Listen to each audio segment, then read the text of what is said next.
Be reading from Hebrews chapter 11. Hebrews 11, verses 23 through 28. By faith, Moses' parents hid him for 3 months after he was born, because they saw he was no ordinary child, and they were not afraid of the king's edict. By faith, Moses, when he had grown up, refused to be known as the son of Pharaoh's daughter. He chose to be mistreated along with the people of God, rather than to enjoy the pleasures of sin for a short time. He regarded disgrace for the sake of Christ as of greater value than the treasures of Egypt, because he was looking ahead to his reward. By faith, he left Egypt, not fearing the king's anger. He persevered because he saw him who is invisible. By faith, he kept the Passover and the sprinkling of blood, so that the destroyer of the firstborn would not touch the firstborn of Israel. You may be seated.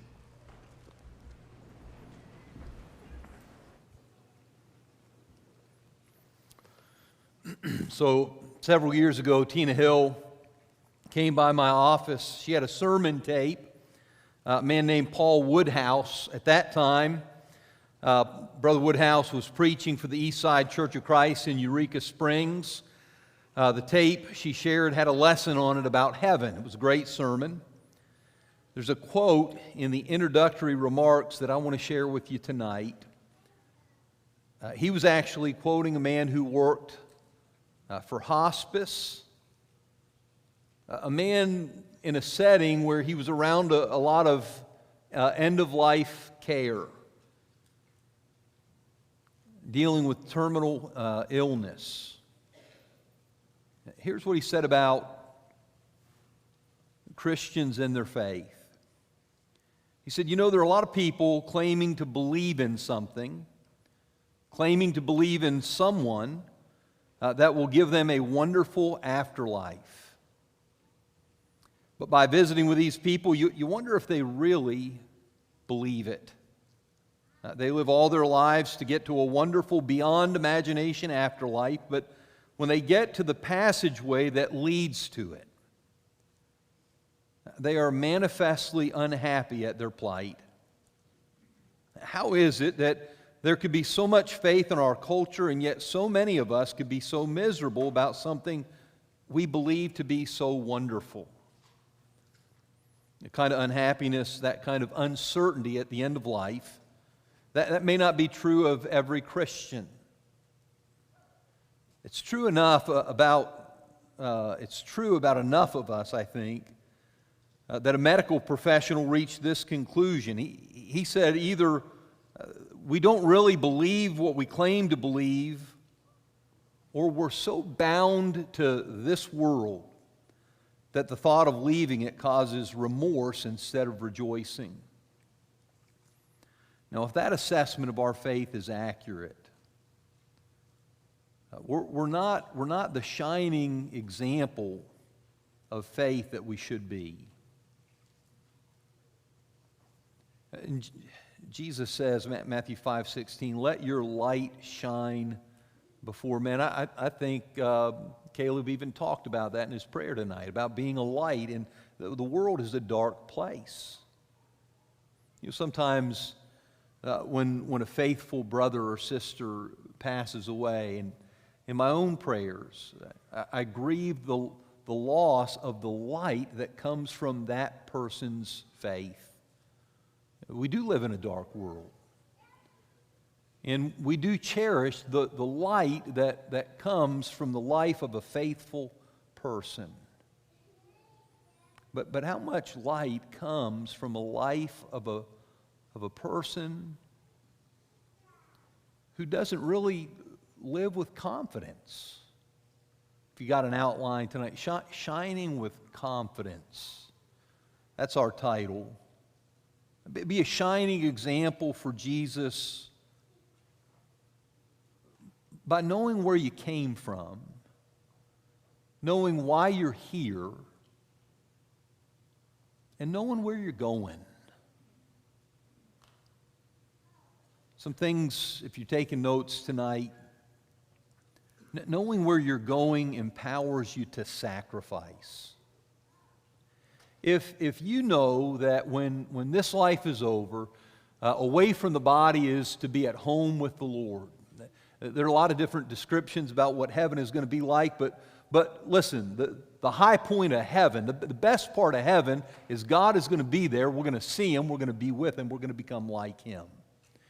And if you know that, if you know that you're headed to heaven, that when this life is over, you're going to be with God, then you won't have to hold on so tightly to the things of this life. You'll be able to make sacrifices. And that's what we're reading about, or what Chief read to us from Hebrews chapter 11, starting in verse 24. By faith, Moses, when he had grown up, refused to be known as the son of Pharaoh's daughter. He chose to be mistreated along with the people of God rather than to enjoy the pleasure of sin for a short time. He regarded disgrace for the sake of Christ as of greater value than the treasures of Egypt. Notice this is the key, because he was looking ahead to his reward. And so when Moses reached the age of 40, he faced a crucial decision. He had to decide to become a full-fledged Egyptian with absolute loyalty and no reservations, or he had to decide to join his own people, the people of Israel. And he made, I think, not just a remarkable but an unusual decision.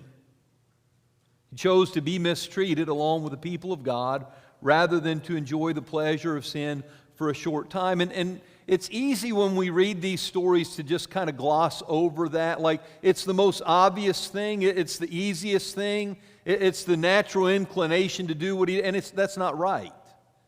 He did a hard thing. He did a really unusual thing. A lot of times we talk about, countercultural Christianity, that we're not like the world. And when we talk about that, so often we're talking about our morals. That our moral values are different from the world. But what about materialism? What about where we really place our trust? Do we value only those things that we can see and touch and possess and spend? Or do we really value those unseen eternal things of God? Moses regarded disgrace for the sake of Christ as of greater value than the treasures of Egypt. And I think it's hard enough for the average person who lacks wealth to stop seeking it, to stop pursuing it. You don't have it, you want it, you pursue it. I think it's even harder to give up the riches of this life once you have them. I mean, it's one thing to not have it and to pursue it. It's another thing to already possess so much of the wealth of this world and then to give that up to follow God, to serve God. Moses, because of his adoption into the royal household of Egypt, had a great many of the things that people in this world value. He enjoyed pleasures of what must have been an extremely comfortable life. If you're royalty, you assume he had the best food, the best living quarters, access to the best education, best recreation, best of everything his age could provide. He had what a lot of people in this world want. Do you know that there are people that they do the opposite of what he did? That they give up their spiritual riches in Christ because they're pursuing the temporary wealth of this world. He did the opposite of that. He gave up all of the treasures and the pleasures of his position because he felt like he had something more valuable. And he must have been tempted to hold on to all those blessings, but he refused to be known as the son of Pharaoh's daughter. He chose to be mistreated along with the people of God rather than to just enjoy the pleasure of sin for a short time. Everything we experience in this life, there's an expiration date. None of it lasts forever. But then we go to eternity. Heaven is a forever place. We're going to be with God forever. I want you to think of heaven tonight, not just as a destination, but also as our motivation. Knowing where you're going is an empowering thing. I'm saying tonight, it empowers you to make sacrifices. Because of his confidence in the reward that was stored up for him, Moses sacrificed the treasures of Egypt. He knew God had something better reserved for him in heaven. If you look at that decision from a worldly perspective, the world would say he gave up everything for nothing. But from a spiritual perspective, he gave up nothing for everything. And he did that. He renounced power and honor, position, prestige. He's looking ahead to his reward. He knows where he's going. He knows what God has prepared for him. And because he knows that, he's able to give up the temporary things in this life. He's able to make sacrifices because he trusts that God has something better and something more lasting prepared in heaven. When you know where you're going, I think that empowers you to sacrifice. It empowers you to suffer. There are a lot of religious people that think that Christians are somehow exempt from suffering. There's a prosperity gospel. I've talked about this a lot in my preaching. I'm against it. I mean, this idea that if you're a Christian, you'll always be happy, you'll never be sad, you'll always be healthy, you'll never be sick, you'll always be wealthy, you'll never be poor. And I just don't think that's a biblical perspective of following Jesus. That sometimes when you follow Jesus, you will suffer. And just because you love God and you're trying to follow the example of Jesus, that doesn't mean that God surrounds you with some kind of force field that protects you from the harsh realities of this life. There's nothing in the Bible that says that He's going to do that.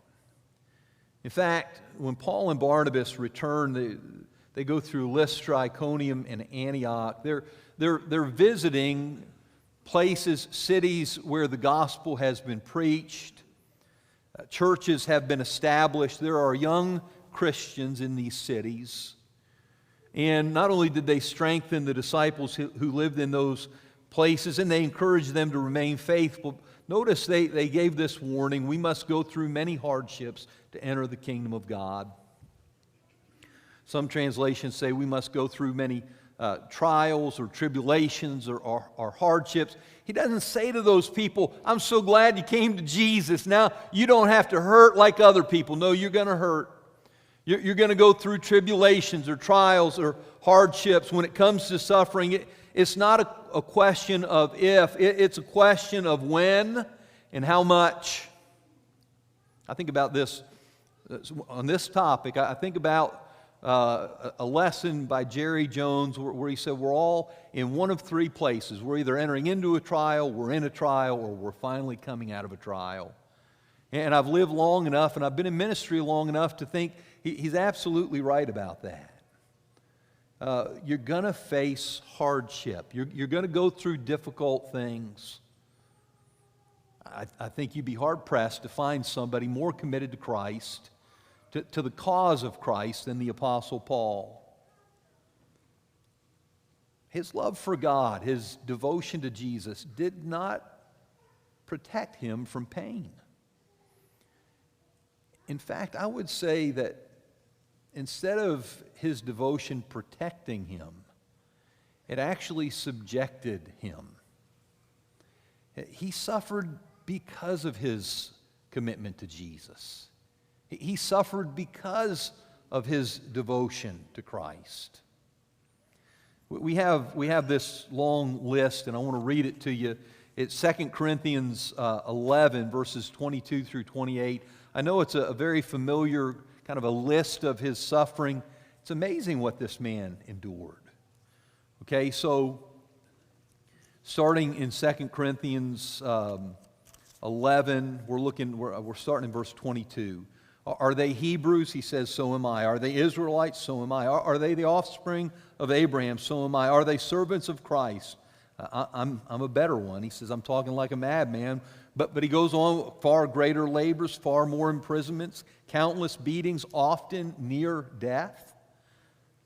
5 times I received at the hands of the Jews the 40 lashes, less one. 3 times I was beaten with rods. Once I was stoned. 3 times I was shipwrecked. A night and a day I was adrift at sea, on frequent journeys, in danger from rivers, danger from robbers, dangers from my own people, danger from Gentiles, danger in the city, danger in the wilderness, danger at sea, danger from false brothers, in toil and hardship, through many a sleepless night, in hunger and thirst, often without food, and cold and exposure.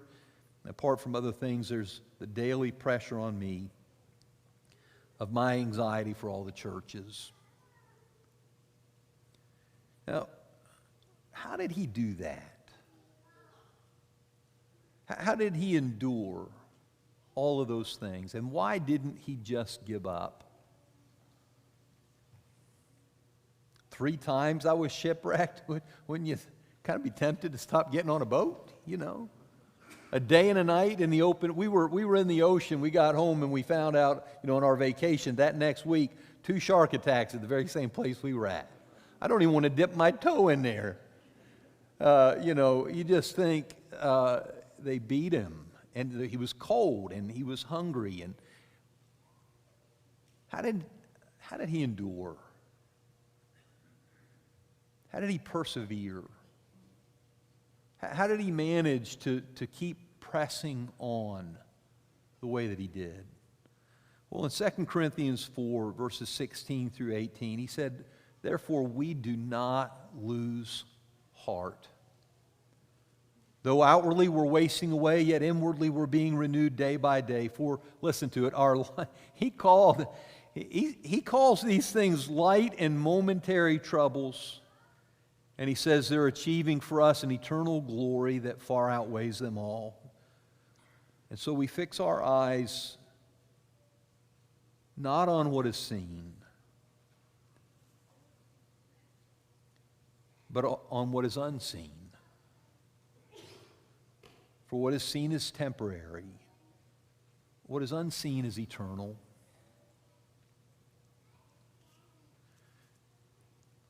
He's not focusing on what he calls light and momentary troubles.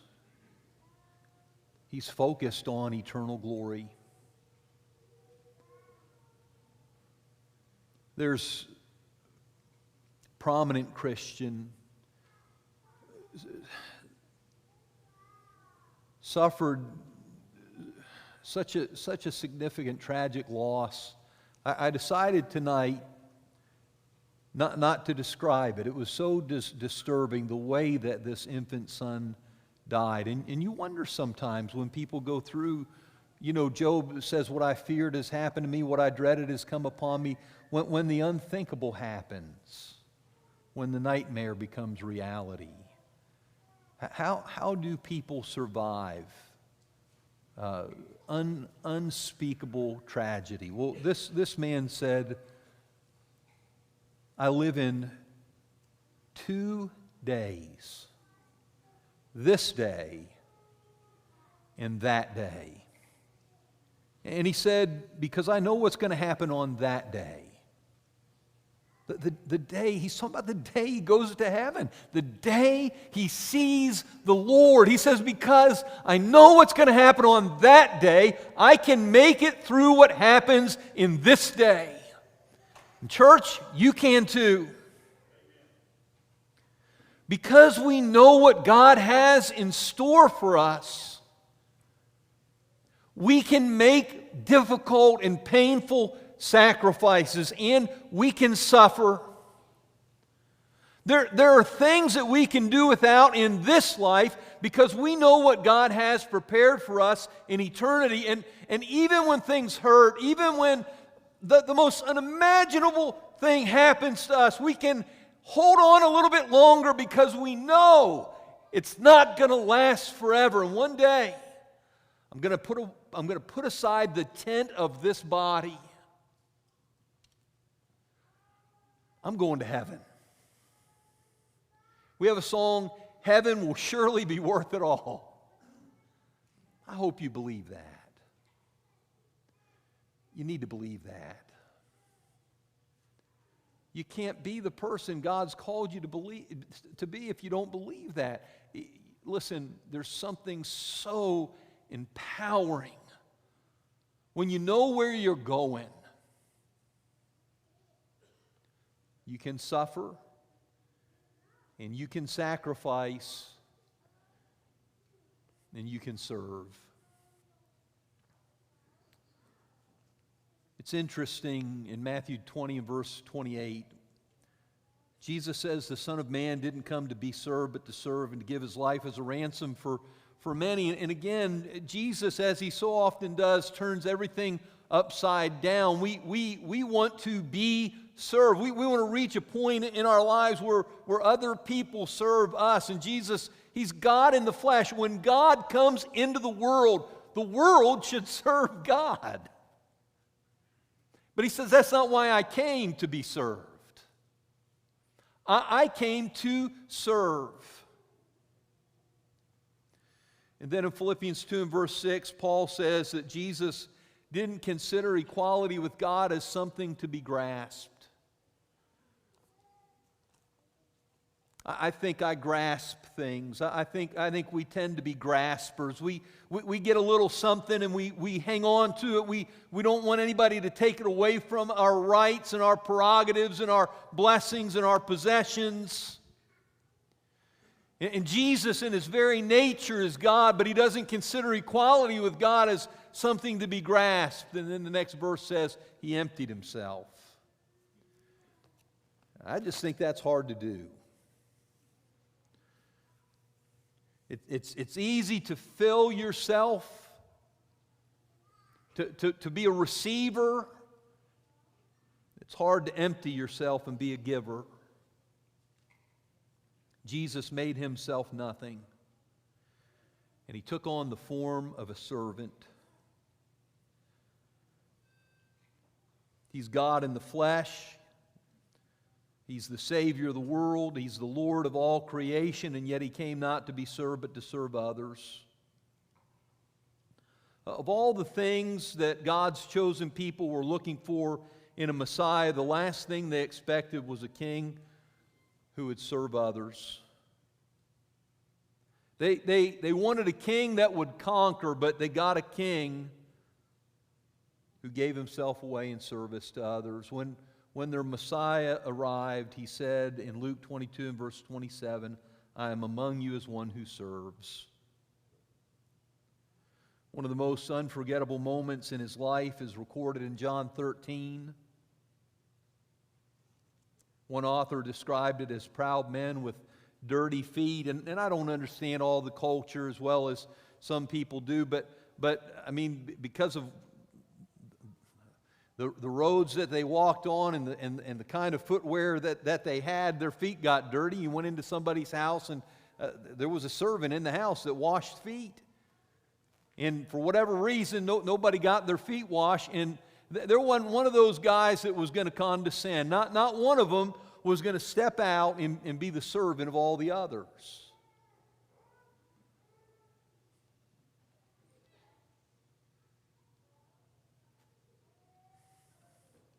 This is the most unexpected, upside-down, surprising thing. We all expect the lesser to serve the greater, the weak to serve the strong, the student to serve the teacher, and above all things, we expect man to serve God. And here is God in the flesh.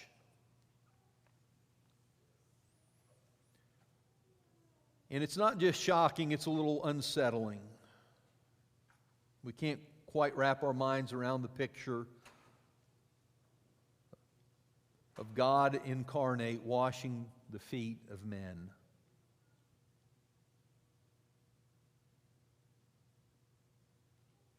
All of the disciples saw that as a service that was beneath their dignity.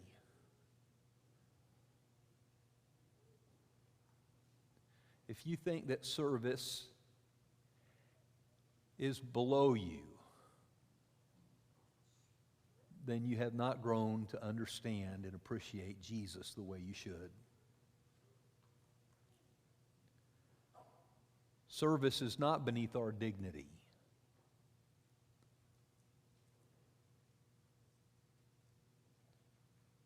Serving others is one of the most dignified things we can do. Here's what gets us. I mean, it's not just that he washed their feet. It's whose feet he was washing.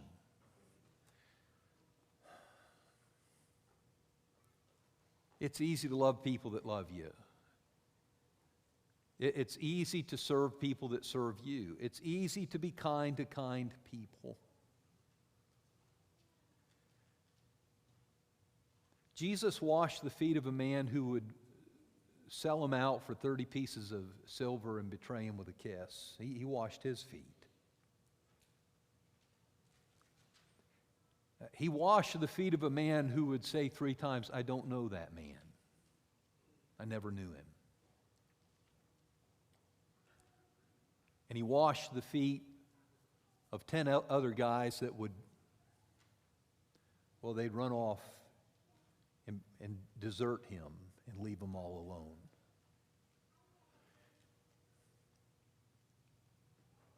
We know the why behind what he did. He said, "I've set you an example that you should do as I've done for you." He did that to show them how he wanted them to serve other people. What I did is an object lesson. I'm showing you, I want you to be servants. The way to be great in the kingdom of heaven, the way to be like Jesus, you've got to be a servant. And he wanted them to imitate his example, but how did he do it? I think if you look in verse 3 of John 13, Jesus knew that the Father had put all things under his power. He had come from God and he was returning to God.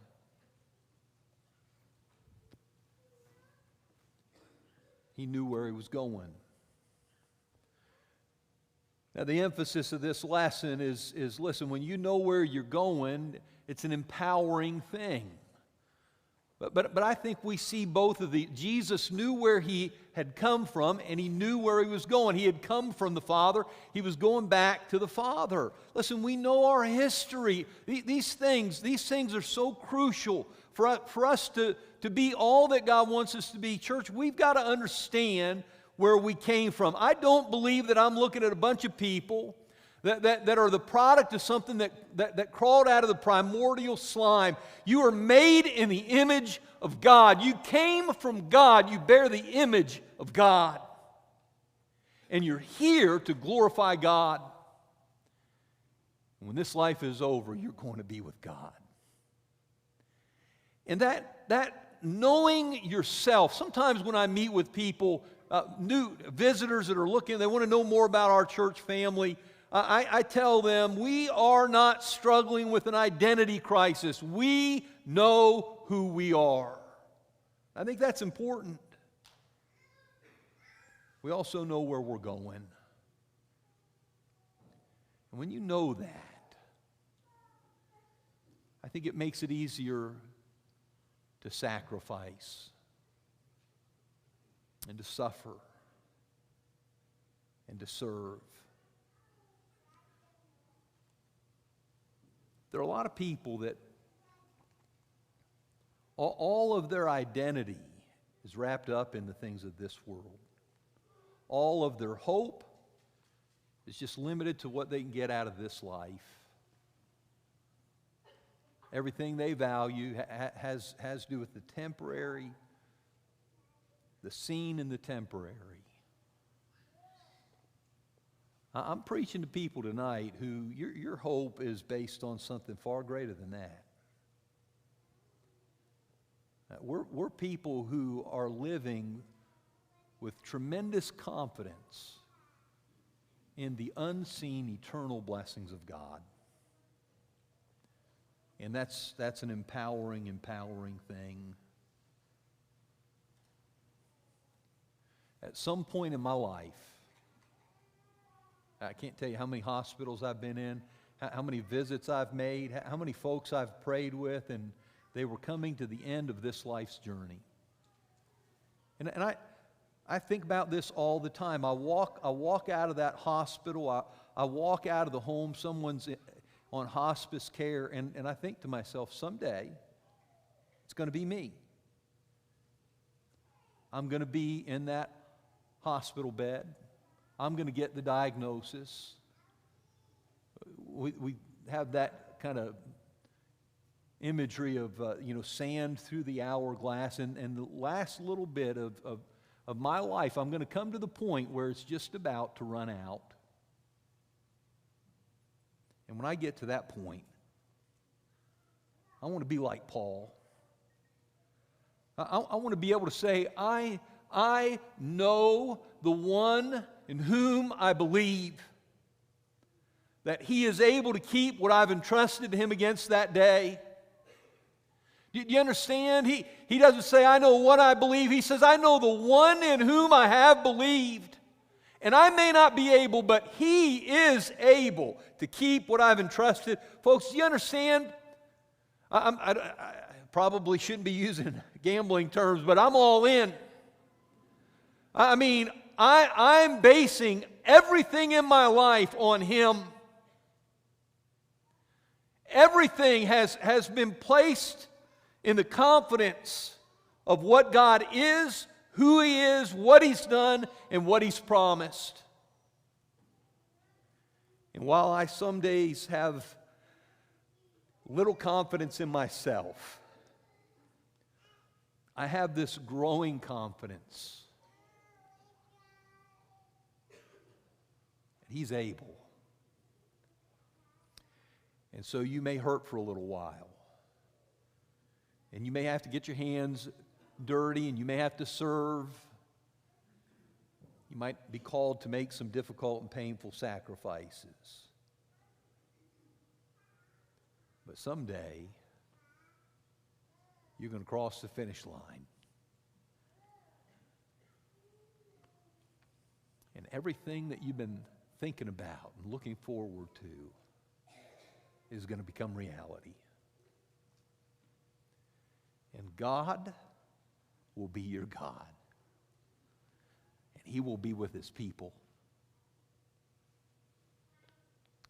No more tears. No more sickness.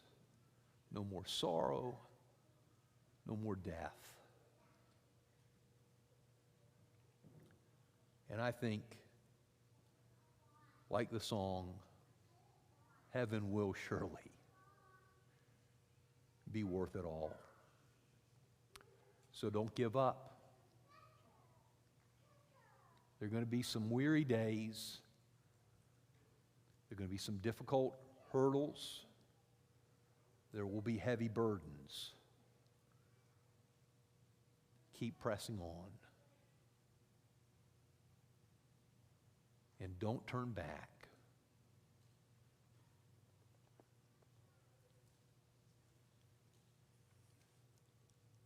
It's almost beyond what we can comprehend. You know that no eye has seen, no ear has heard, no mind has conceived what God has prepared for those who love him. Do you know then it says, but he's revealed it. So we do know. We can know and we do know. So hang in there. If we can help you tonight, if you need prayers, encouragement, if there's some sin in your life you need to forsake, some burden that's too heavy to carry, you need someone to listen, to understand, to pray with you, you're in the right place. If you want to come, we invite you to come as we stand and sing.